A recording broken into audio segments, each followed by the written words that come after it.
na hamna mtu wote anaweza kutoa baina yangu mimi na wewe. Hamna. Ila ni mtu mmoja tu. Ni nani huyo mtu? Ni Consolata.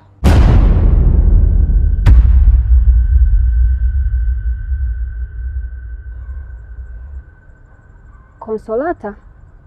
Mbona mimi simfahamu? Na huyu Consolata ni nani? Mbona jina geni kwangu?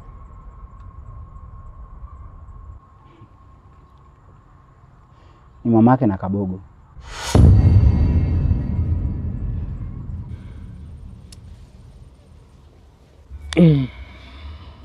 Mwenyekiti, unaendeleaje kwa sasa? Wewe unaniuliza najisikiaje wakati unaona mimi naendelea kuumia hapa? Nitibieni bwana. Usijali. Wakubwa wangu wameenda kuzungumza nje. Wakirudi tutakutibia. Ingekuwa hospitali hapa tayari nishachomwa sindano ningekuwa nishapona. Kumbuka kwa mimi nina ndoto za kugombea udiwani. Nani atanichagua kwa sura hili? Mimi ndoto zangu kuwa kiongozi mkubwa katika hiki kijiji. Na ndio maana mimi siamini uchawi siku zote. Nitibieni bwana. Usijali. Mamake Kabogo? Mbona mimi siye kujua kama huyu kijana na mama? Alikuficha. Maana ungejua kama mamake ni mchawi mkubwa sana, usingeweza kukaa naye. Miaka hiyo huyo mtu alikuwa katika hiki kijiji. Ila alifukuzwa na kijiji kwa sababu ya uchawi wake. Na ndipo akaelekea mbali sana misituni huko. Anakaa katika mapango makubwa sana yenye miporomoko. Na huyo ndo anaweza kujia kutoa hiyo pete.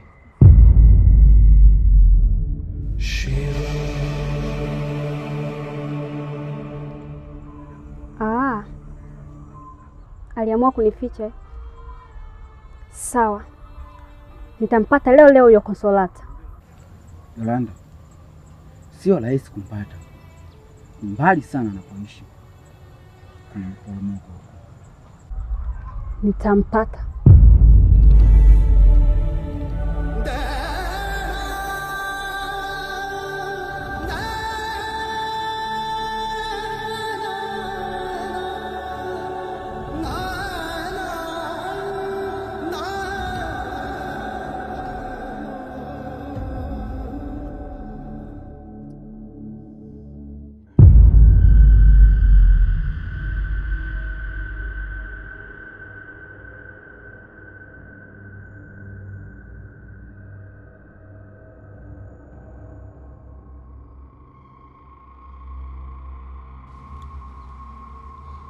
Mbona mnanitazama tu kama nyanya gengeni?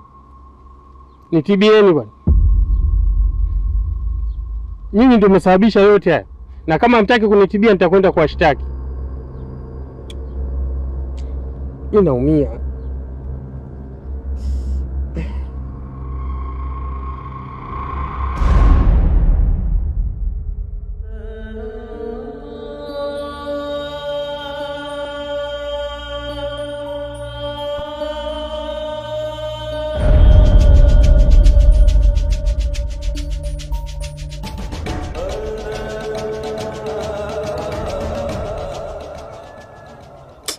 Vitu vingine unaongea tu. Baada tukae tu discuss pete na kuaje, tunafanyaje? Unaanza ku discuss siasa. Siasa inatusaidia nini katika hali kama hii tuliokuwa nayo?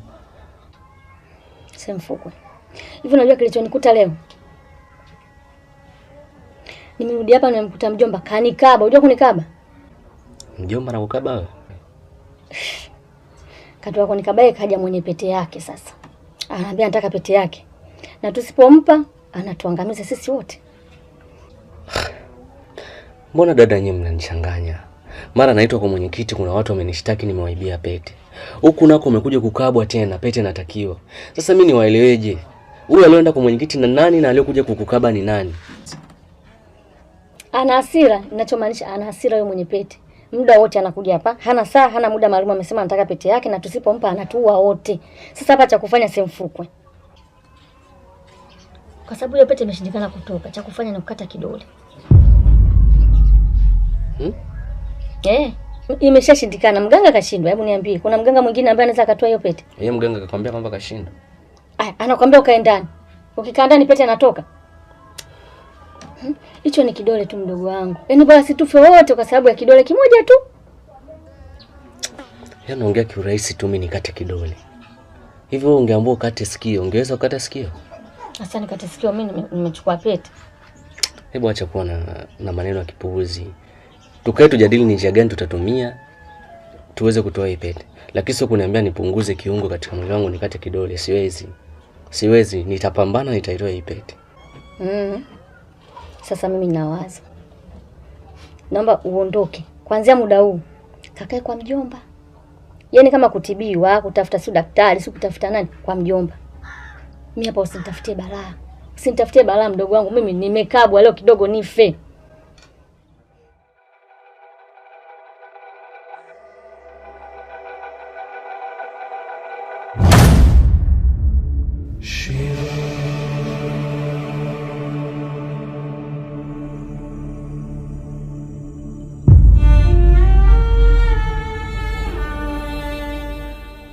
Huu ni mwanzo tu.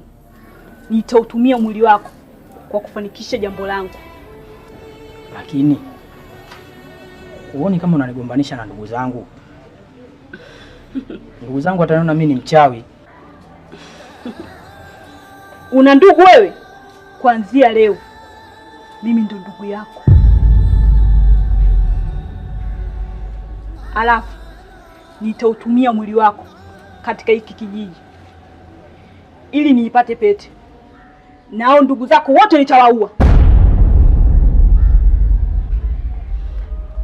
Una umbo zuri sana. Alafu nikishamaliza kazi yangu, huu mwili wako kuna kitu nitahitaji.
Basi sawa. Mimi acha kuna rafiki yangu naenda kumwangalia kwanza. Nitajua jinsi gani nitafanya. Wewe rafiki yako mganga? Asijamaanisha kwa mganga. Ngoja kwanza nikamuone, nitashauriana naye cha kufanya.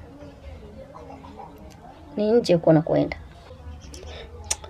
Mbona wewe unashindwa kuelewa? Mara niondoke nyumbani, mara unaniambia natoka tena nje. Kwa unataka nikae juu ya dari au nikae juu ya bati au nifanyeje yani? Yaani hebu niambie unataka nifanyeje? Yaani majanga yote yanayotokea ni kwamba umeambiwa usitoke nje. Sasa kama unaenda kwa rafiki yako basi kuwa makini. Mimi ninachotaka ni swala ninalotaka mimi ni hiyo pete itoke katika maisha yetu. Basi sawa. Hakuna shida. Baadaye. Semfukwe kwa makini.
Kabogo, mimi mpaka sasa hivi sielewi cha kufanya ni nini. Hali ya kuwa naona na kijiji wanaendelea kuzulika. Nataka tuelekee kwenye misitu mikubwa. Huko ndo tutaenda kujua njia ya kuwasaidia wanakijiji. Mama, kwenye misitu mikubwa tena? Mimi naona bado tutashindwa. Tuna uwezo wa kupambana. Sioni haja kupeleka kwenye misitu mikubwa. Angalia mvua inanyesha, radi zinapiga juu. Unataka tuhatarishe maisha yetu mama? Bado hatujashindwa mama. Tuendelee kupambana. Guluma, nazidi kuchanganyikiwa. Yaani nimevurugwa, sielewi. Kwa nini unavurugwa, Shivana? Kichwa changu naona kinavurugwa. Nimeshuhudia ile pete kwa macho yangu, lakini nimeshindwa kuichukua. Nimeshindwa kuichukua kuweka katika mkono wangu. Ile pete ina nguvu sana. Nimemuona yule kijana aliyochukua ile pete, lakini niliposogelea ile pete ikanisukuma kwa nguvu za ajabu. Nachanganyikiwa Guluma, sijui nafanyaje. Bado mapema Shivana. Usikate tamaa. Kumbuka wewe ni kiumbe wa namna gani. Wewe ni kiumbe tofauti na viumbe vingine. Una nguvu, una uwezo. Ile pete haiwezi kukushinda wewe kuimiliki katika mkono wako ukachanganya na bangili. Utakuwa na nguvu, utaweza kumiliki ulimwengu wote. Na kuna kiumbe chochote kile kinaweza kushinda. Kumbuka, hata wapata mwenzako hana nguvu kama ulizonazo wewe. Ni mapema sana ukisema unakata tamaa. Guluma, naona kiti cha umalikia, naona kinanikosa kabisa. Naona sitaweza kukaa katika kile kiti. Shivana! Hapana! Kumbuka wewe ni nani Shivana. Hutakiwi kumuonea mtu yoyote ama kiumbe chochote kile huruma. Unajua nini maana jina Shivana? Ni jina lenye nguvu, lenye uwezo, jina ambalo linaweza kutawala chochote katika ulimwengu. Na ni jina ambalo halishindwi na jambo lolote lile. Kwa hivyo, usikate tamaa. Bado mapema sana. Pia, bado ninaweza kusaidia Shivana. Utanisaidia nini Guluma? Naweza kukusaidia. Katika kijiji chetu tulikuwa wachawi 3. Mimi nilikuwa mmoja wa katika wachawi hao. Wote tulifukuza katika kijiji hicho. Tulikuwa ni wachawi ambao tulikuwa ni kiasi ambacho tulikuwa tunaogopeka. Tunatikisa kijiji. Hao wenzangu wawili walienda porini. Sijui walipo kwa sasa hivi. Ila mmoja wetu ambaye alikuwa anaitwa Consolata ndio alikuwa ni mchawi mwenye nguvu na mwenye kutikisa. Yeye ndio ana uwezo kusaidia wewe kupata ile pete. Consolata? Yuko wapi Consolata? Niambia yuko wapi? Mvua, Ladi, si kitu kwa kuokoa uhai wa binadamu. Nataka unipeleke nikaonane na Consolata.